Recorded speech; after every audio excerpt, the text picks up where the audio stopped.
আসসালামু আলাইকুম, সবাই কেমন আছেন? আশা করি আল্লাহর রহমতে ভালো আছেন। তো আজকে আমি আপনাদের জন্য নিয়ে চলে আসলাম কই মাছ ভাপা। তো চলুন দেখা যাক কী করে কই মাছ ভাপা রেসিপিটা করতে হবে। তো এখানে আমি মাছটা ভালো করে পরিষ্কার করে ধুয়ে নিয়েছি। এবার এর মধ্যে আমি একটু লবণ অ্যাড করে দিয়ে দিব লেবুর রস। এতে করে মাছের যে একটা আষ্টে গন্ধ থাকে সেটা চলে যাবে, যেহেতু মাছটা আসলে চাষের কই মাছ, সেজন্য। এবার এখানে আমি আধা ঘন্টার জন্য এটাকে ম্যারিনেট করে রেখে দিচ্ছি। এবার এটাকে ভালো করে পরিষ্কার করে নিয়েছি এবং কেচে নিয়েছি, যাতে করে মশলা এর মধ্যে ভালো করে মিশে যায়।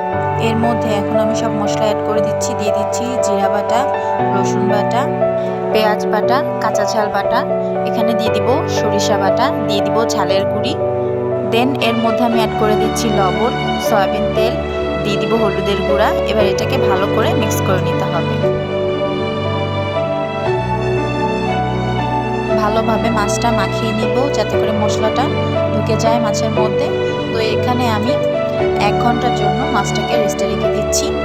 এবার যে বাটির মধ্যে আমি মাছটা ভাপাবো, সেই বাটির মধ্যে আমি এক এক করে মাছগুলো দিয়ে দিচ্ছি।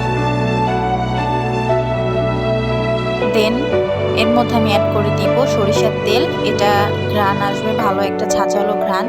এর মধ্যে এবার আমি পানি অ্যাড করে দিচ্ছি। পানিটা আমি সামান্য পরিমাণে অ্যাড করে দিব, মানে বেশি পরিমাণে পানি ইউজ করা যাবে না, তাহলে কিন্তু রেসিপিটা একদমই খেতে ভালো লাগবে না। এবার একটা রাইস কুকারের পাত্রের মধ্যে একটা স্ট্যান্ড বসিয়ে আমি 1 ঘন্টার জন্য ভাপাতে দিচ্ছি। 1 ঘন্টা পর দেখুন আমার রেসিপিটা কি দারুণ হয়েছে। সবাই ভালো থাকবেন। আল্লাহ হাফেজ।